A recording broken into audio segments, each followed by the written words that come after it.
da vida da torcida, né, da Gaviões da Fiel dentro do clube.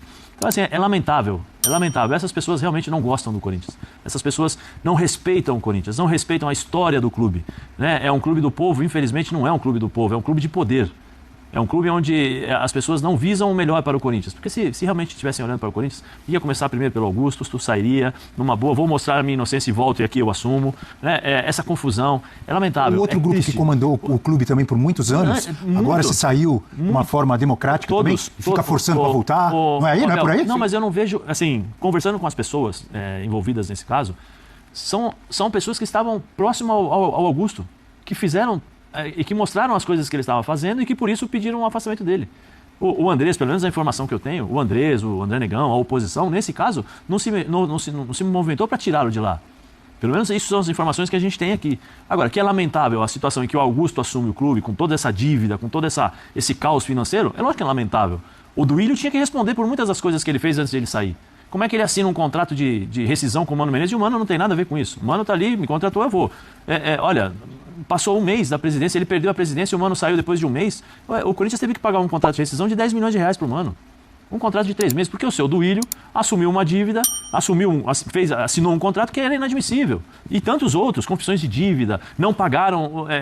Por exemplo, como que o Corinthians tem 277 milhões de dívidas com empresários de futebol?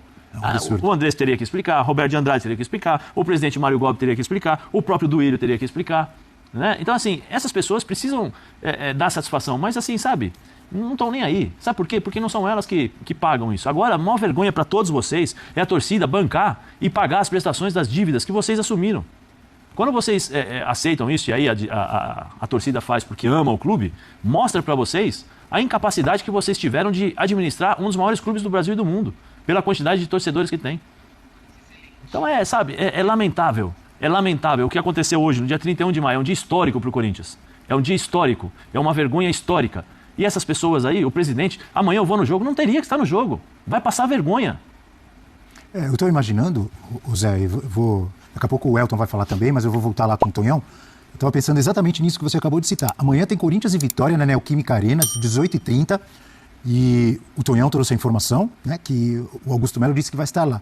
Eu estou tentando imaginar essa cena aqui na minha cabeça. Constrangimento. Se bobear, vai estar o Stabile lá também. Só falta brigarem lá para ver quem que é o presidente. E isso com o Corinthians disputando 3 pontos e mais um jogo importante do Campeonato Brasileiro. Não é constrangedor isso? Muito constrangedor. Eu peço para o Joãozinho aí, o pessoal da produção, por favor, se vocês puderem me ajudar aí em termos de procura aí de notícias. Eu lembro que a Gaviões se manifestou quando falou o seguinte: se o presidente for indiciado pela polícia e tal, nós pedimos a sua ausência, né? Pedimos seu afastamento. Pedido da torcida para o Augusto. Para o Augusto. Eu acho que foi isso.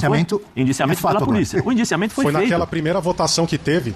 Pode falar, Zé, só para lembrar, foi naquela primeira votação que teve, quando estavam vendo se o processo ia ser aquele processo de admissibilidade. Foi naquele dia, e a Gaviões falou naquela época que, olha, ainda ele não foi indiciado, então se isso acontecer é um golpe. Essa foi a primeira vez que ela se pronunciou sobre isso. Sim, e depois ela falou que se houvesse o indiciamento era para ele ser afastado, pedir um afastamento, né? Por favor, então, confirma aí você que acompanha o dia a dia do Corinthians, porque a gente tem que acompanhar um monte de coisa, mas me parece que foi isso que a Gaviões pediu também, né? Exato. Aí quando teve o indiciamento, quando teve a Polícia Civil falando do inquérito, aí a Gaviões falou que não continuaria e que não impediria a votação aqui do Conselho para que houvesse o impeachment ou não do Augusto Melo. Foi votado na segunda-feira, ele estava afastado, e em agosto foi convocada a Assembleia Geral, um anúncio que aconteceu ontem. E agora a gente não sabe o que vai acontecer, porque nessa Assembleia de Sócios existiria a possibilidade dos sócios falarem: não, a gente não quer que esse processo de impeachment continue, e aí ele seria arquivado. Ou então corroborariam o que foi definido pelo Conselho Deliberativo, e Augusto Melo sairia da presidência em definitivo. Por enquanto ele é um presidente afastado e Osmar Stabile é um presidente quase interino, mas agora, nesse momento, a gente não sabe quem é o presidente do Corinthians. Elton Serra.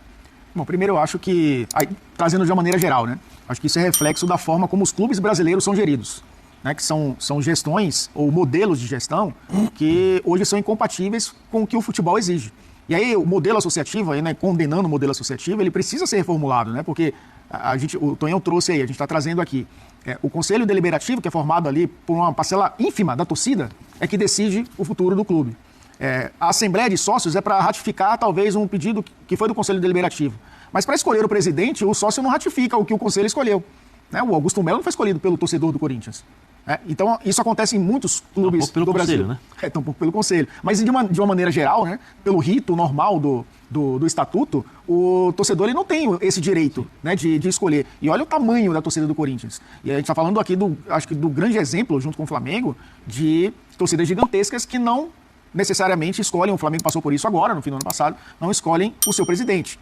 E já que isso não acontece, já que o estatuto ele não é reformulado, já que o estatuto é dessa forma, mas que pelo menos o Corinthians, com todos esses casos, que não é o primeiro, né, de gestões passadas também, muita confusão, que se aplique políticas de governança que preservem a instituição, que preservem o Corinthians. Porque a gente vai discutir, isso interfere no campo, o Corinthians agora, como é que vai lidar com isso, com toda essa política. Interfere, lógico que interfere. Pode não interferir no jogo, o Dorival escalar o time entrar em campo, vencer jogos, mas interfere no sentido de, será que eu vou receber meu salário no fim do mês? Como que eu vou me reportar quando acontecer algo aqui, além da minha alçada? Será que meu contrato ele vai ser cumprido até o final?